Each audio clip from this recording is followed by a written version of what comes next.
Bismillahirrahmanirrahim. Assalamualaikum warahmatullahi wabarakatuh. Alhamdulillah wa syukurillah wa ni'matul iman wal islam. Asyhadu an la ilaha illallah wahdahu la syarika lah wa asyhadu anna Muhammadan abduhu wa rasuluh. Allahumma salli wa sallim wa barik ala sayyidina wa maulana Muhammad wa ala alihi wa sahbihi rasulillah ajmain, amma ba'd. Saudaraku kaum muslimin wal muslimat yang insyaallah dirahmati Allah Subhanahu wa taala. Diriwayatkan dari sebagian ulama tabi'in, dia berkata, barang siapa mendoakan kedua orang tuanya 5 kali setiap hari, maka ia telah menunaikan hak keduanya. Karena Allah Subhanahu wa ta'ala telah berfirman, hendaklah kamu bersyukur kepadaku dan kepada kedua orang tuamu.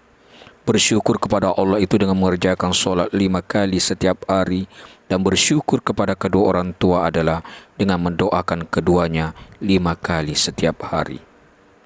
Sedang maksud dari firman Allah Subhanahu wa ta'ala dalam surah Al-Isra ayat 25 yang artinya, Tuhanmu lebih mengetahui apa yang ada di dalam hatimu. Jika kamu orang yang baik, maka sesungguhnya Dia Maha Pengampun bagi orang yang bertaubat. Yaitu Allah mengetahui kelemah lembutan dan kebaktian terhadap kedua orang tua yang ada di dalam hatimu. Jika kamu sekalian memang termasuk orang yang berbakti kepada kedua orang tua, sehingga Allah pun pasti memberikan pahala atas baktinya itu. Oleh karenanya, apabila kamu meninggalkan hak orang tua, bertobatlah kepada Allah untuk kembali dari dosa-dosa itu menuju pengampunannya. Saudaraku yang insyaallah dirahmati Allah Subhanahu wa ta'ala, ketahuilah bahwa keridaan daripada kedua orang tua kita adalah disitulah daripada keridaan Allah Subhanahu wa ta'ala, dan kemurkaan orang tua kita di situ juga daripada kemurkaan daripada Allah Subhanahu wa ta'ala. Maka seyogyanya kita selalu bagaimana berbakti, memuliakan, berhikmat kepada kedua orang tua kita yang telah bersusah payah mengasuh, memelihara kita sampai kita saat ini. Diterangkan bahwa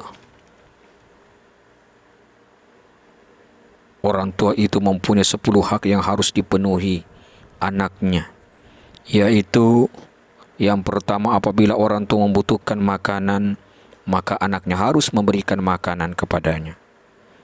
Kedua, apabila orang tua membutuhkan pakaian, maka anaknya harus memberikan pakaian kepadanya selagi anaknya mampu. Ketiga, apabila orang tua membutuhkan pelayanan, maka anaknya harus melayaninya. Keempat, apabila orang tua memanggil anaknya, maka anaknya harus menjawab dan datang kepadanya. Kelima, apabila orang tua memerintahkan sesuatu, maka anaknya harus mematuhinya selama tidak memerintahkan untuk berbuat maksiat. Keenam, anak harus berbicara dengan sopan dan lemah lembut, tidak boleh berbicara kasar kepada orang tuanya. Ketujuh, anak tidak boleh memanggil nama orang tuanya. Kedelapan, anak harus berjalan di belakang orang tuanya. Kesembilan, anak harus menyenangi apa yang menjadi kesenangan orang tua dan menjauhkan diri dari apa yang dibenci oleh orang tua. Yang ke-10 atau yang terakhir, anak harus memohon ampun bagi orang tua kepada Allah Subhanahu wa ta'ala. Allah menceritakan tentang keadaan Nabi Nuh alaihissalam yang berdoa, Rabbi ghafirli wali walidayya, wahai Tuhanku, ampunilah aku dan kedua orang tuaku. Al-Quran surat Nuh ayat 28. Demikian pula doa Nabi Ibrahim alaihissalam, Rabbana wa taqabbal du'ai Rabbana ghafirli wali walidayya wal mu'minina yawma yakumul hisab. Wahai Tuhan kami, perkenankanlah doaku.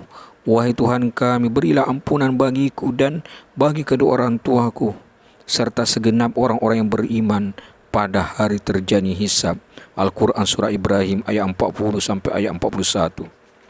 Hadirin yang dimuliakan Allah Subhanahu wa taala. Diriwayatkan dari sementara sahabat radhiyallahu an, ia berkata, tidak suka mendoakan kedua orang tua. Orang tua bisa menyebabkan sempitnya rezeki bagi si anak. Apakah mungkin seorang dapat menyenangkan kedua orang tua setelah keduanya meninggal dunia? Jawabnya bisa dengan 3 hal, yaitu yang pertama menjadi anak yang soleh. Karena mempunyai anak yang soleh merupakan dambaan orang tua. Yang kedua, mempererat tali persaudaraan dengan kerabat dan kenalan orang tua. Dan yang ketiga, memohonkan ampun dan mendoakan kepada orang tua kita serta bersedekah untuk keduanya. Al-Ala bin Abdurrahman meriwayatkan dari ayahnya dari Abu Hurairah radhiyallahu an bahwa Nabi sallallahu alaihi wasallam bersabda, "Iza mata banu Adam in qata amaluhu illa min thalathin." Apabila anak Adam, manusia meninggal dunia, maka putuslah amalnya kecuali 3, yaitu sedekatin jariyah, sedekah jariyah, au ilmin yunfa'u bih, ilmu yang bermanfaat, au waladin sholihin yad'u lahu bil maghfirah, dan anak soleh yang memohonkan ampun untuknya. Hadirin yang dimuliakan Allah Subhanahu wa taala, maka seyogyanya lah kita bagaimana selalu berupaya dengan sendi mungkin mendoakan daripada kedua orang tua kita, berbakti kepada keduanya, baik yang masih hidup maupun yang sudah meninggal dunia. Tiada hari tanpa kita mendoakan, wabil khusus di setiap selesai kita menjalankan ibadah solat, kita selalu bagaimana berupaya dengan sedih mungkin mendoakan daripada kedua orang tua kita, agar orang tua kita dijauhkan daripada siksa kubur, Allah jauhkan nanti daripada siksa neraka.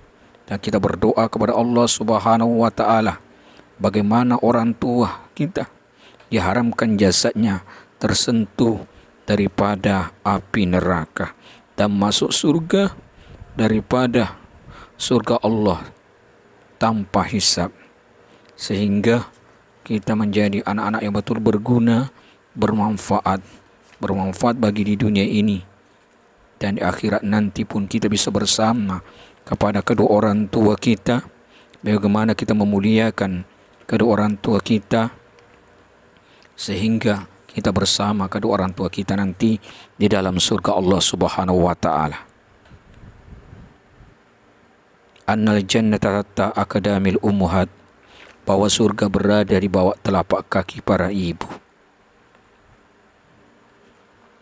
Artinya kita bagaimana memuliakan wabil khusus ibu kita yang telah mengandung kita selama 9 bulan lebih, dalam menyusui kita, melahirkan kita, membesarkan kita.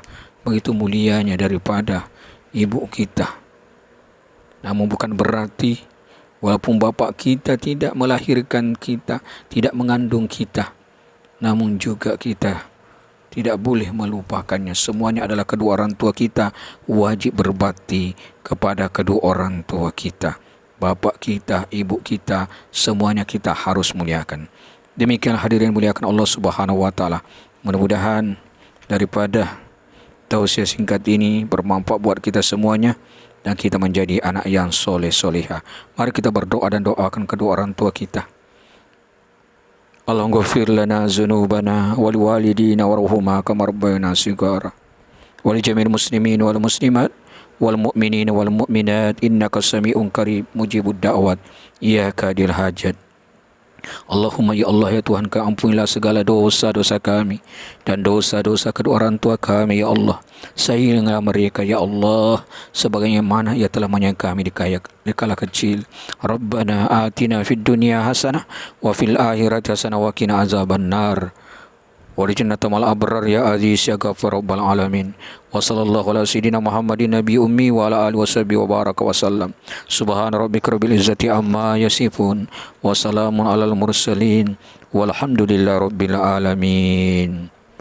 Taqabbalallahu minkum إنه ومنكم تقبل يا كريم بالله في سبيل الحق والله موفق إلى قوام الطريق ثم والسلام عليكم ورحمة الله wabarakatuh.